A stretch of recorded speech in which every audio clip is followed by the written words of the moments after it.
Hello, welcome to the video lecture series on digital image processing.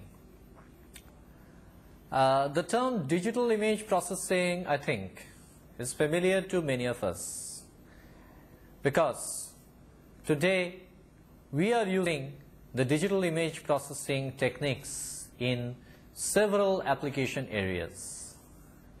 In this particular course, which will consist of nearly 40 lectures, there we will be covering the basic fundamentals of digital image processing, as well as we will touch upon some specific techniques which will enable us to do some practical image processing which we can do on several application areas. Now, let me first begin with the definition of this subject.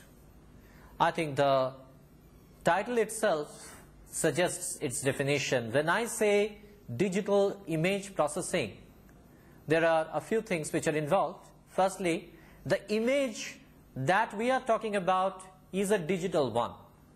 That means to say it is not a continuous photograph which we are habituated to see.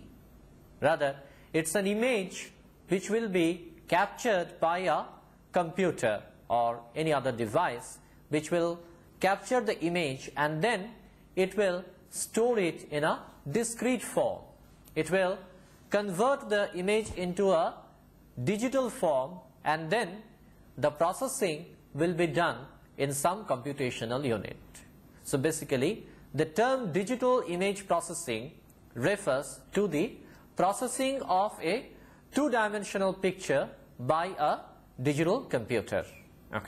So that is the basic definition that we can write. It generally refers to the processing of a two-dimensional, because you can well understand that for any picture we will be having two dimensions, that is the x as well as the y. So it's a two-dimensional picture which we have, and if we are digitally processing it, that means to say processing of a two-dimensional picture by a digital computer,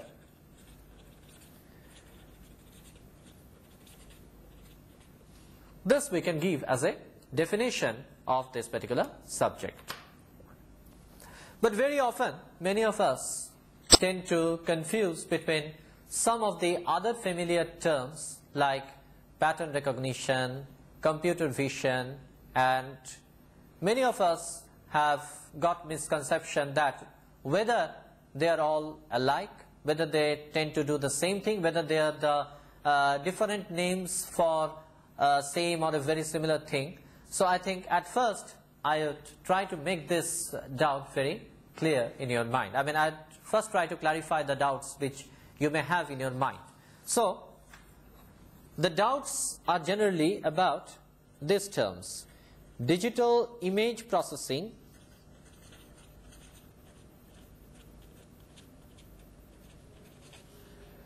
then many of us have heard of computer graphics, and we also hear about the term pattern recognition. And let me define the goals or objectives of these three subjects. In digital image processing, what we do is we take any image as an input, and then we do some processing on that image. The question is, why are we doing processing? It could be that we are trying to improve upon some specific features of the image, or it may be that our intention is to extract some specific features. We are not interested about the entire image contents, or we are not interested with the details of the image, but we are only interested in extracting something meaningful, something very meaningful, something which are features of the image we can try to extract. So input is an image, some processing is being done, and the output is going to be yet another image. So in digital image processing what we have is there is a processor which will do the processing. The input is an image and the output is another image which we call as processed image.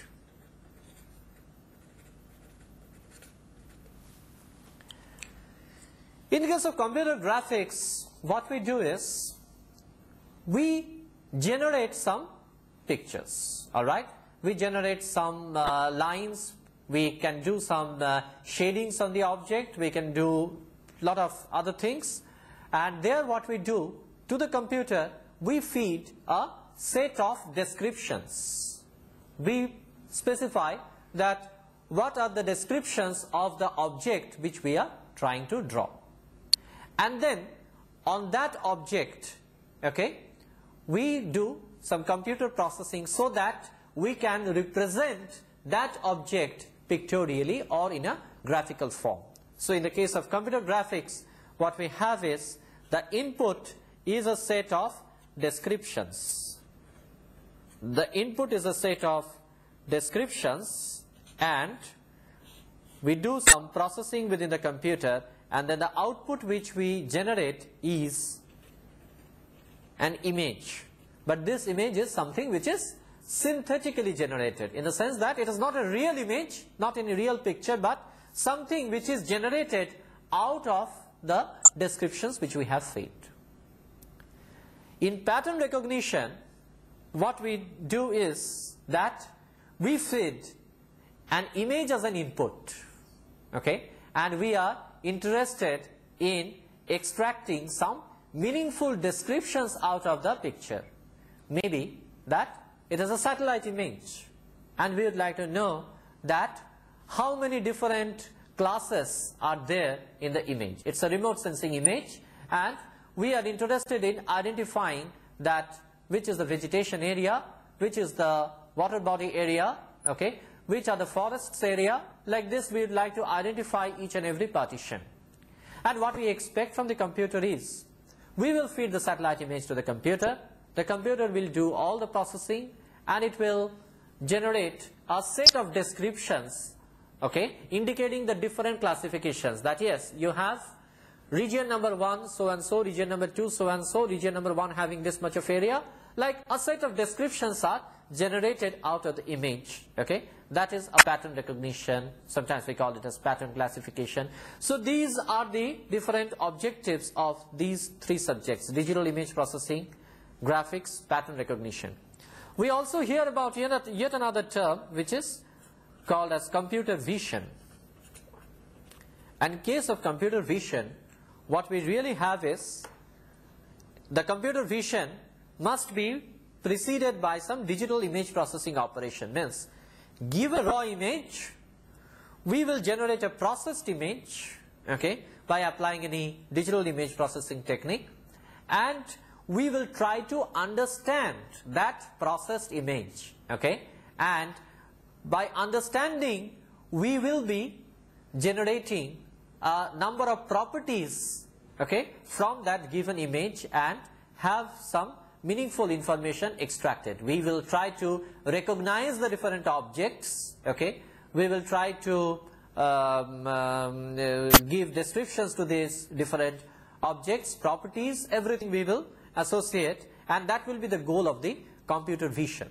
So we very often hear of all these terms, but our discussions, okay, in the next 40 lectures will be restricted to the subject of digital image processing.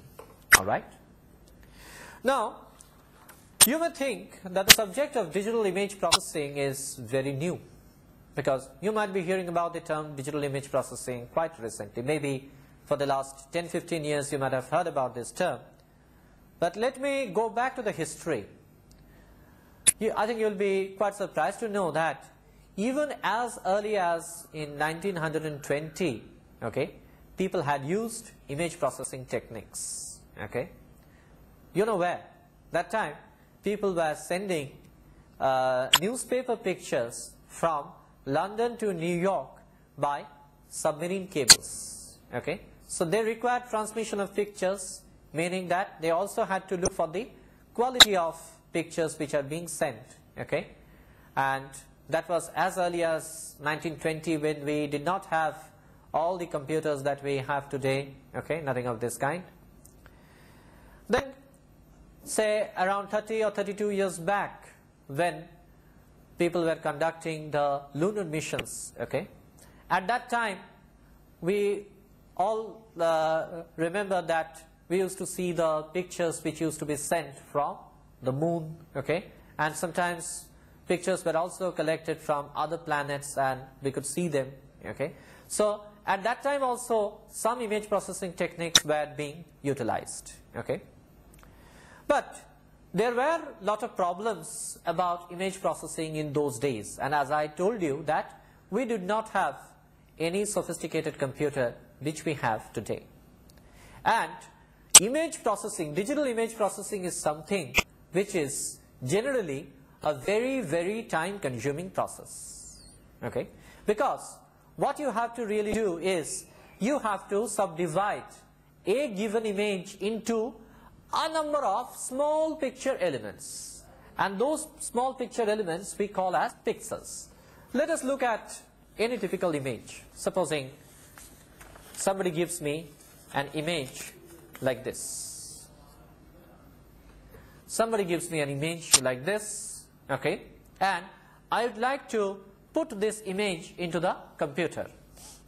What I will be really doing is this entire image I will be dividing into a small number of picture elements, very small number of picture elements, okay, and then to each such picture element I will associate a number. And what is that number?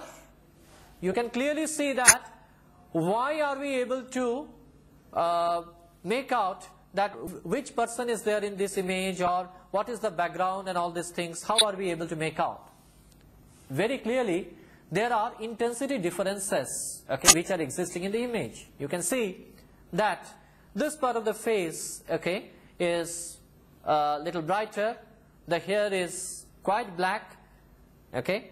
This is the background whose brightness will be in between the hair and the brightness regions which we find in the face, okay. So every region is having its different intensity, and we can identify that which region is, I mean we can find out that there are intensity variations.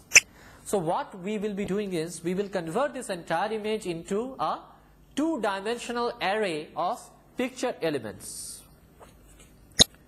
Picture elements, which we will be calling in short form as pixels, or very often we call them as pels, P-E-L, pale. Now all these picture elements we have to store in a digital computer. Now see that this, I mean in order to store this picture effectively, okay, the question is that how many such pixels do we take along the x direction, how many picture elements do we take along the y directions. If I take a very small number of pixels, then naturally the pixel size will be bigger. If I ask you that you take only 16 pixels from here and 16 pixels from here, what you will see really out of this image is a very coarse image, okay, because there will be 16 pixels along x, 16 pixels along y, totally there will be an array of 16 by 16, that is 256 elements. So there the resolution of the image is very important, okay. Now it is seen that generally a picture of this kind, in order to represent the picture effectively, okay, with a good amount of resolution, we go in for an image size which is typically of the order of 256 by 256 pixels, or very often we go in for even higher size of image, okay, or higher resolution having 512 by 512 pixels. What happens in the process is that if you are having any picture of a size like this, okay, say 512 by 512, you can really see that in that case every picture element will be a very small element, and you can represent the intensity value in that particular small area. Next what we do, that we form an array of these numbers, let us say 256 by 256, and in every such picture element we will be giving a numerical value, and that numerical value corresponds to the intensity level of the image. Again, the intensity is something which is supposed to vary continuously from very dark to very bright, all the way it can vary, and our computer certainly cannot accommodate, okay, all the different gradations which could be present in the intensity. So even the intensity also must be discretized. That means to say it must be restricted to only a set of levels. Okay, if I have the intensity variations, okay, all the way from this range, if this is the minimum intensity and if this is the maximum intensity, okay, what we will simply do is that we will divide this intensity into a large number of steps. Again, the step size is very much important. If I make the step size too small, okay, then I will be needing a large number of grade levels, a large number of intensity levels. If I make the step size too large, in that case I will be needing only a few intensity levels, no doubt, but my image will look very, very coarse. So it is also found again, okay, that for an image of this quality, okay, which we normally deal with, we require at least 256 intensity levels. If you have more than 256 intensity levels, it is good. Okay, say you argue with me that instead of 256 intensity levels, we will be using 65,536 intensity levels. Well and fine, your picture will look better, but only thing is that whenever you are storing the image in a computer, if it is 256 intensity level, you can store every pixel, okay, in 1 byte. 1 byte corresponds to 8 bit, so it can cater for 256 intensity levels. But if you are wanting 65,536 levels, 64K intensity levels, then you require 16 bits or 2 bytes for every pixel. Well, if you have that much of memory within a computer, you can do that, but it is found that generally 256 intensity levels is quite sufficient, okay, at least as far as the eyes are concerned, because ultimately our eyes are going to be the detector. Okay, so if our eyes can detect 256 intensity levels, okay, very easily, why not going for that? So the requirement that we have is that given a digital image, we have to break it up into a large number of pixels, maybe 256 by 256, 512 by 512, these are some of the typical orders, and we have to divide the intensity again into some discrete levels. It is found by experiments that 256 intensity levels are quite sufficient for eyes, so we have to now represent this picture in a computer. And then it could be that our objective is to extract some meaningful information out of this image. Let us say somebody is interested not about the entire image, but somebody is only interested about the prominent outlines of the image, or rather the places where there is a prominent change in the intensity. Okay, you can see in this image that a human face is there. Okay, the face is having some outline, and obviously that outline is having some, that outline is specifying some difference of intensity between this region and this region. There are one or two objects which are present in the background. There is yet another object, I think a window is there in the background. So we would like to extract the outlines, or rather the places where there is a discontinuity in the intensity values. So we would like to do some processing with this image, and we would like to generate an image of this nature, where I can very clearly see the outlines which are present in the image. So you can see here that I can make out the outline of the face, I can make out the outline of the person's eyes, then even some of the background objects also I can make out. Okay, here you can see some outlines of objects are there. I can make out where the window is. Okay, so this is a processing. I got this as the input image and I got this as the output image. So this process is the edge extraction process, but all the time I may not be interested in edge extraction. My objective may be to improve the quality of the image. It could be that the image is of a very poor contrast. Okay, supposing if I had got an image like this,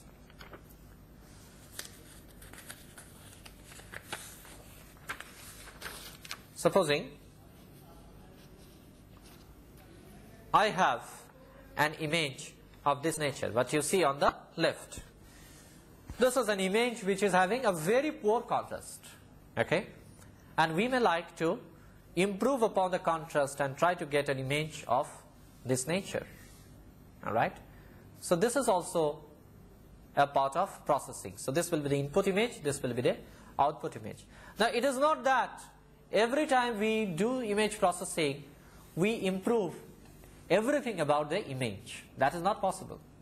What we can attempt to do only is improve certain features of the image. Maybe only the contrast, maybe enhancing the details, the outlines. Okay, all these things we do. So there are several such image processing or digital image processing techniques which are available, and in the next 40 lectures we are going to learn about all of them. Alright. Okay, as I was telling you about the history of image processing. So I told that we had it in 20s, we had it in the 60s, but definitely at that time image processing wasn't very popular. Okay, people used image processing, but only in places where you used to find big computers, there you could apply the image processing techniques. But as the computer technology as the computer technology improved in leaps and bounds, okay, from 70s to 80s, every year we are having faster and faster computers available with us. So the problems which were there previously, okay, meaning that the large amount of computation time and the requirements of very large mainframe computers, okay, they were no longer valid, because you have such a high powerful computers, okay, right at your desk. Today you have very high powerful computers available. Okay, you have the personal computers, you have very fast workstations available with you, and today you can do image processing, okay, right at your desk. You do not have to go to any general purpose computing facility to have that. And wherever you need any special processing, even the special purpose hardwares are also being built. Alright. So today, or rather I should say that as the computer cost kept on reducing, as its computational power kept on increasing, okay, the use of image processing, okay, massively engulfed, okay, all the different application areas, okay, and I'll be talking about what major application areas do we have with image processing. But let me tell you one thing, however best attempt I may make, okay, my list will not be exhaustive, alright, because I think if you ask me the question, tell me where I can use digital image processing, my answer will be, you name it, meaning that you can use in varieties of applications. But let me tell you some of the prominent applications where image processing already had a success. Alright? So the different applications with which we use are the first, so these are the applications.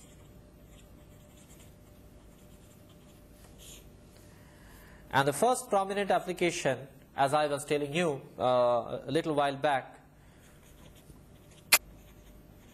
processing of remote sensing pictures.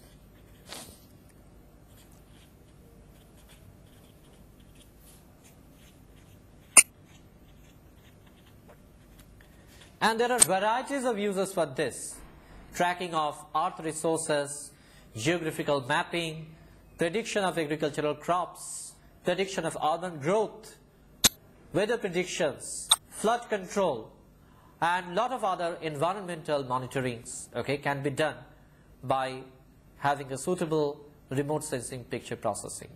Okay, and today the entire remote sensing communities, okay, in India as well as in abroad, okay, they are extensively making use of remote sensing picture processing. Okay. Then another major application area is in image transmissions rather, and storage. There are a large number of requirements where you'd like to transmit your pictures from one place to the other.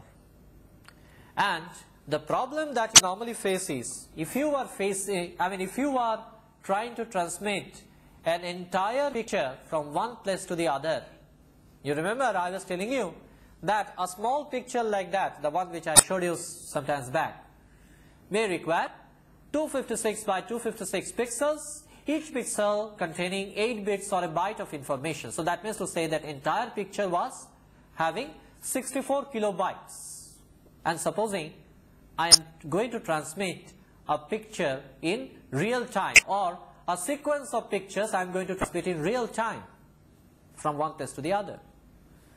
So that means to say what? That in 1/30th of a second, okay, I am getting one frame, okay, and for every 1/30th of a second, mind you, I am getting an image of 256 by 256, those many number of bytes. So that means to say 64 kilobytes of pixels I have to transmit for every 1/30th of a second. You can well imagine that what a difficult task it is, and if you are calculating the bandwidth, okay, of the channel that can transmit this image, you will find that the bandwidth requirement is enormous. So it may not be possible for us to transmit the entire image of 256 by 256 by 8 pixels. What we would like to do is to apply some suitable image compression technique. Okay, image compression technique means if it is possible for me to represent the same image in a less amount of space, okay, as far as the computer storage is concerned. Okay, you see this image, you will find that there could be a number of redundancies. Okay, an image like this will contain a number of redundancies. I tell you what type of redundancies you normally find. You find that there is invariably a relationship between the intensity of the pixel with the intensity of its neighbor. You can see that if a particular pixel over here is of high intensity, all its neighbors also tend to be of higher intensity, okay, of a very similar intensity. Similarly, take the region of the hair. There, pick up any pixel, it is black, its neighboring pixels are also black. Of course, that neighborhood thing will not hold good whenever we are talking of the regions of intensity discontinuities, but apart from that, any smooth image intensity region will be having similar neighborhood property. Like this, there are redundancies which are present in the image, and if I can make use of those redundancies, then it is well possible that I can represent the same image in a lesser space, okay, in a lesser number of bytes. So the technique of image compression is there, okay, which we have to utilize for transmission of digital image. And in today's context, it is very much necessary, because today you are finding plenty of applications with the multimedia. Okay, in multimedia communication, we are transmitting image, speech, videos, animation, everything we are sending through the communication channels, and there we have to evolve very effective techniques of image compression, and this is where image processing comes into picture. Another area, okay, which is a very developed area, is in the field of medicines, that is in the medical image processing, or rather I write it as the medical applications. Processing of X-ray images, ultrasonograph images, or the projection images of computer-aided tomography. All these things, okay, are possible today using image processing. And today, doctors, I tell you, doctors are using these kind of image processing techniques, okay, very effectively for diagnosing the diseases. Okay, they can compare a normal image with an abnormal image, okay, in order to detect the particular disease, or they can detect that whether after undergoing some treatment, okay, a person is really showing some signs of improvements, again by comparing the person's previous image with the present image.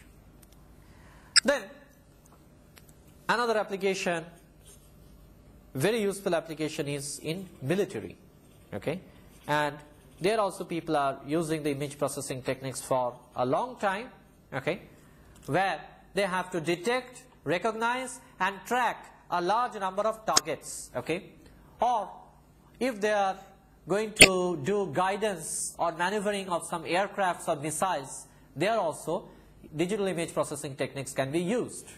All right, large number of applications are there today. And then another application is in the industrial machine vision. Industrial machine vision.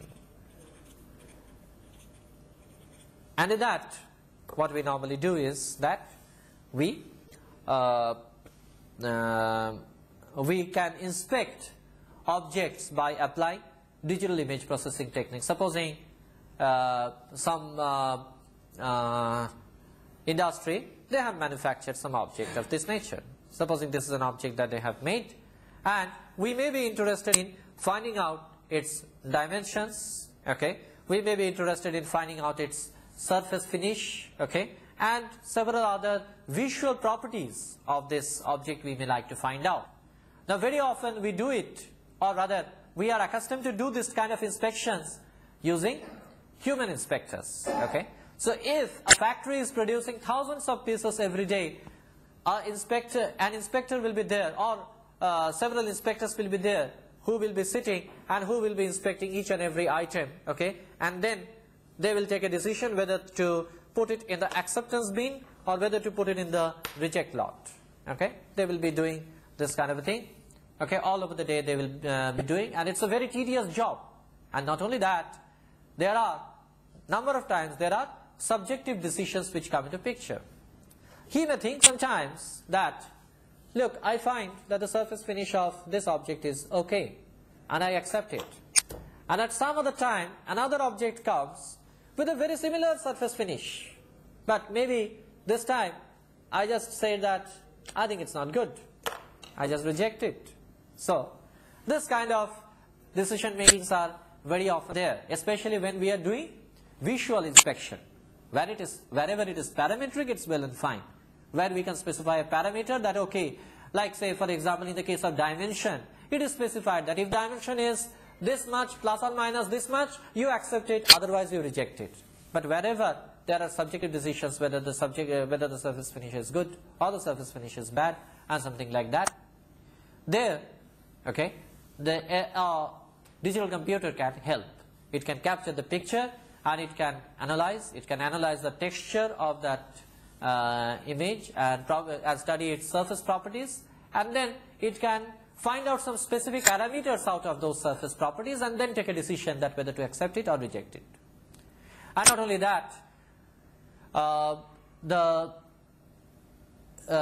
visual inspection using human inspectors, they generally tend to be quite slow, in the sense that many times whenever an industry is producing a large number of objects every day, we do sample inspections, okay, whereas a real-time processing, okay, or rather a real-time inspection is possible by using the industrial machine vision techniques, where image processing really helps us to do that. Some of the other applications are automated assembly. Like say for example, a robot is there, okay, which is assembling some items, okay, and the idea is that the robot must automatically pick up the items and help in the assembly. Like say for example, in a particular bin, okay, in a particular tray, we have some objects like this.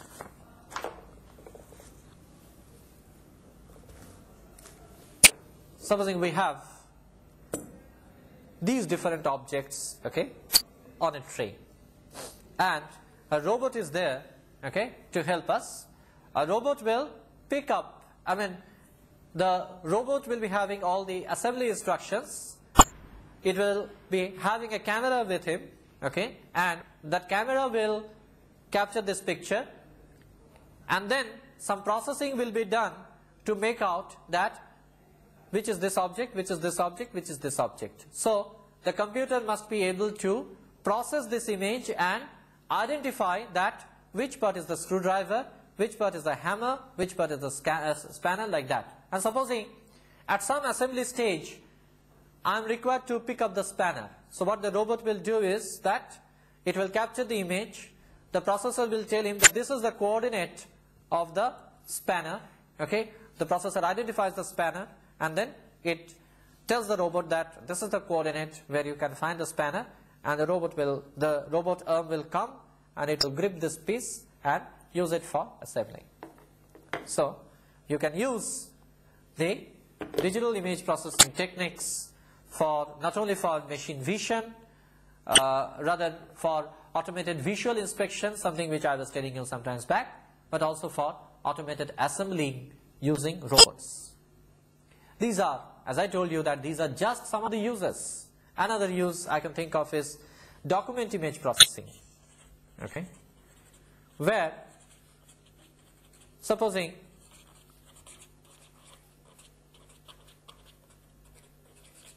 I would like to recognize a set of handwritten characters, okay.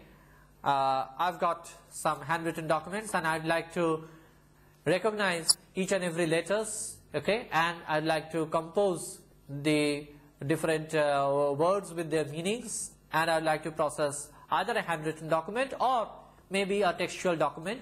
My objective may be to extract some drawings, to digitize some drawings, or to extract the different dimensions which are present in an engineering drawing automatically from an image, okay.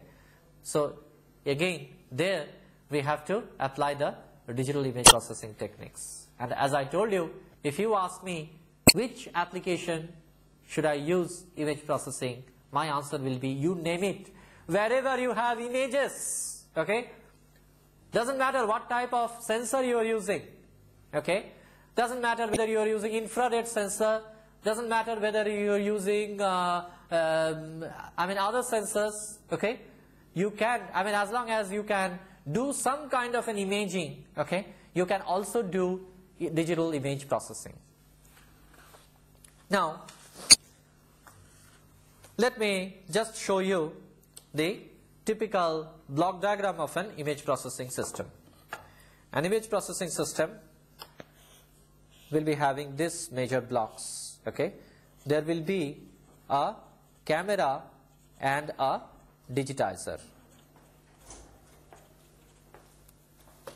okay, and the camera, this is a camera, and I have some image over here, okay, and from the camera and the digitizer the image will be taken to an image processor, and then the image processor will be linked to a digital computer, okay. Now don't get confused, many times we combine these two blocks together, okay, means wherever we do software digital image processing, what we do is we do the processing within the digital computer itself. Okay, so these two together becomes one block, but very often we may also like to have a special purpose pre-processing hardware, okay, and that's how I have separately maintained this block of image processor. Along with digital image, with the digital computer, we need to have mass storage. With the digital computer, in order to communicate with the digital computer, we must have an operator's console with display and the keyboard and maybe other devices like mouse, tracker ball and all such things. And the image processor will give its output to a display, okay, and if we like, we can attach some hard copy device also. So this is how a typical digital image processing system looks like.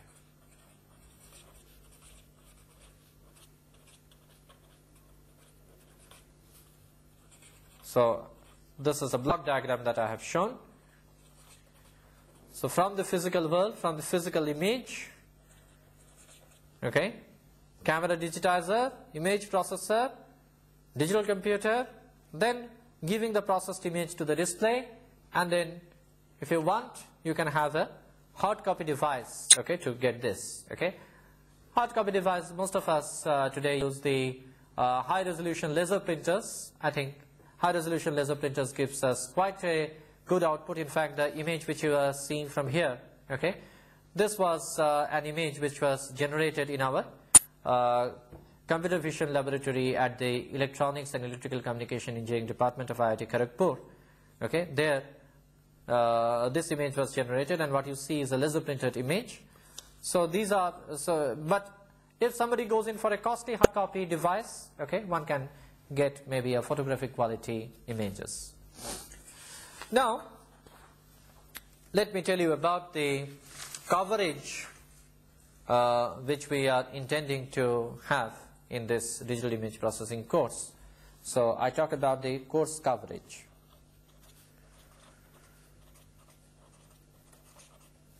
Now we will begin our series of lectures, okay, with image fundamentals.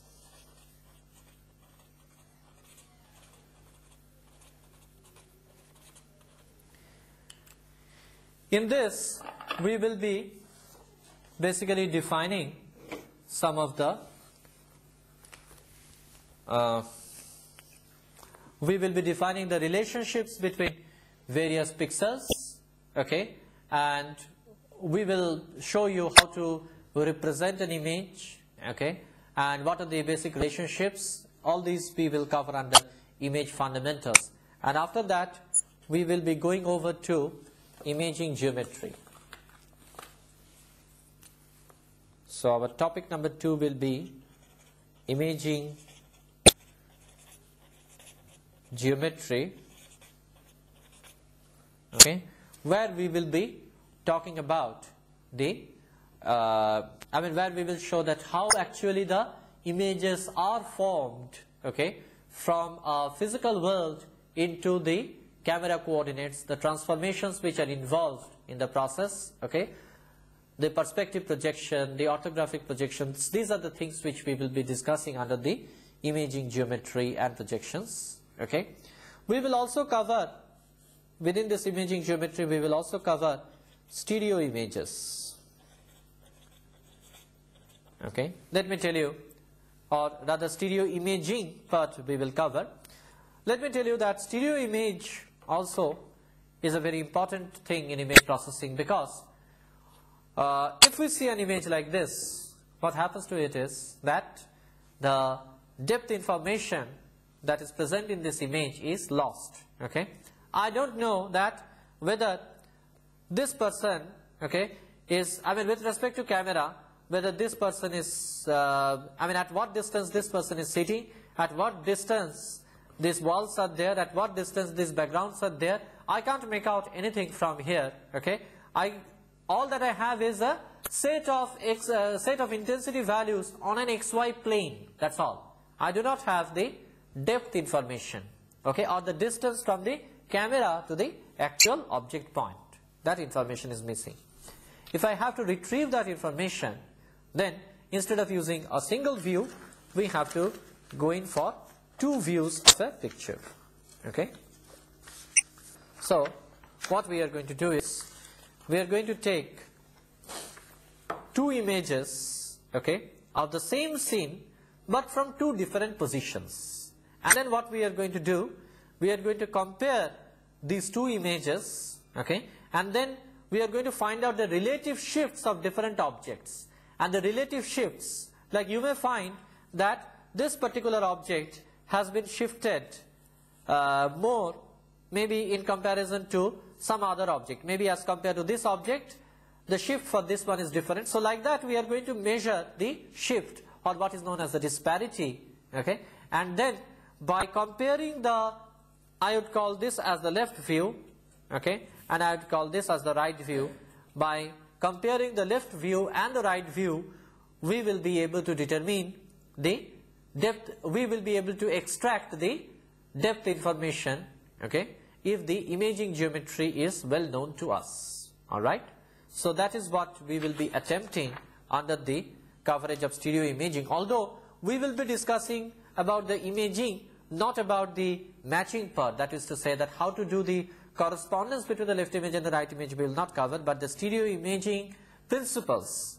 So I can say stereo imaging principles will be covered under this part of the course, okay. Then our topic number 3 is image transformations.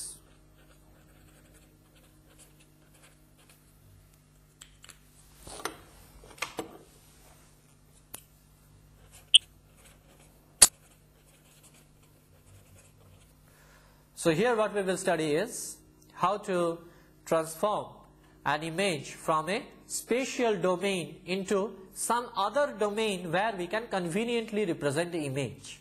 And usually the objective which we have in mind is that whether we can, if we can transform the image from the spatial domain to any other domain, okay, whether we can compress the image properly, or we can extract some meaningful features which we may not be able to locate otherwise within an image. So this will be our next topic of discussion. Then we shall also cover image enhancement and filtering. That means to say, given a poor contrast image, okay, how to improve its contrast, how to do the enhancement, or doing a low pass filtering, a high pass filtering, or band pass filtering, this type of filtering on the images. Just like the way you can do low pass filtering, high pass filtering, or band pass filtering on one dimensional signals, okay, doing the filtering on images is a very similar principle. All that you have here is, instead of a one dimensional signal, you will be having two dimensional signals on which you will be doing this type of operations. The fifth topic under our coverage will be image restoration. It is something like this, that if we have, okay, an image, okay, which is degraded in the sense that if the quality of the image is affected due to some process, it could be that we are taking the image of a moving vehicle. Now what happens is that we are having a camera, and the camera aperture is open for a finite duration, and within that duration during which the camera aperture is open, a moving vehicle has moved by some distance. So in effect what you see in the image is a blurred image, okay. Now this is one of them. Many times you take many astronomical pictures which are affected by some degradation process. Now whatever it may be, the thing is, if the degradation process is known to us, if we know very clearly that why it got degraded, or if there is a mathematical model, okay, which tells us that how an image has got degraded, okay, then it is possible for us to restore the I mean, given the degraded image, we can restore what our original image would have looked like. Okay, so that means to say, if some model is there, okay, that means to say this is the original image. Okay, that means to say what the image should have been. It got degraded here in this block, and then this is the image what we see. Okay, this is the image what comes to us, or rather I call it as degraded image. And if I just have a transfer function h for this particular block, okay, and if somebody gives me the degraded image, okay, and if I have got an idea of this transfer function h, okay, all that I can do is to have an inverse of this transfer function, okay, and try to restore the original image. And this is what we will be attempting under the subject of image restoration. Mind you, there our degradation model must be very well known. The next topic to be covered is image segmentation. That means to say, given an image, how can we break the image into different regions, regions of different intensities, okay. Like say for example, if somebody gives me this image, okay, I can say that this is one region, this is a second region, this could be a third region. Like this I can break up the background is yet another region. Like this I can break it up into several segments depending upon the similarity property of pixels. All these things we will be studying under segmentation, and along with that, along with segmentation, we will also study how do we represent the segmentation as the segmented image. That is to say, the problem of representation. And towards the end, okay, we will be also discussing about the image morphology, okay, which today has become a very effective technique, a very effective as well as extremely simple technique, okay, whereby we can extract the features, okay, without doing any complicated numerical conclusion, without doing any complicated numerical computations, okay, we can just do some very simple Boolean operations or set operations we can do, okay, in order to extract specific features of the image, okay. And the subject of image morphology also we will be covering.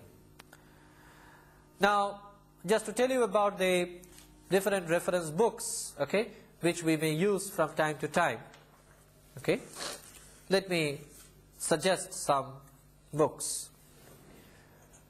The first book that I can refer to you is the book by, so these are the reference books.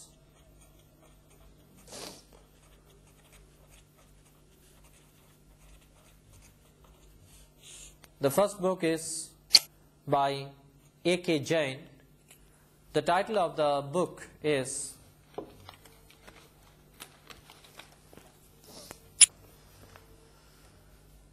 Fundamentals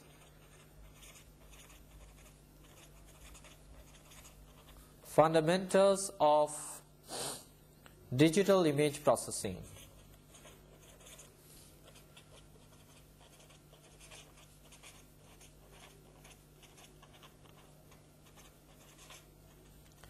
Okay, the book is published by Prentice Hall of India, so it is available in a cheap edition, Prentice Hall of India, and it is published very recently, that's to say in the year 1995. The second book which I can prescribe for you is that by R.C. Gonzalez and Woods. The book is named as Digital Image Processing.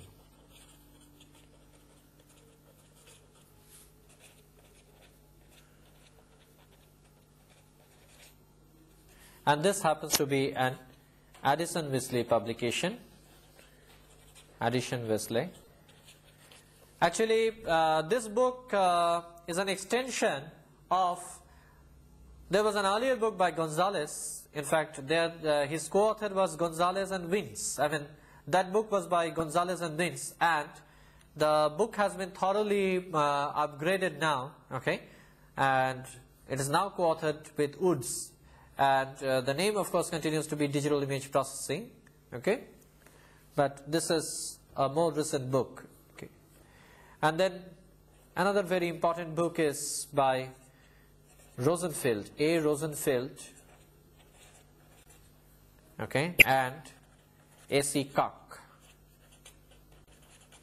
And the name of that book is Digital Image Processing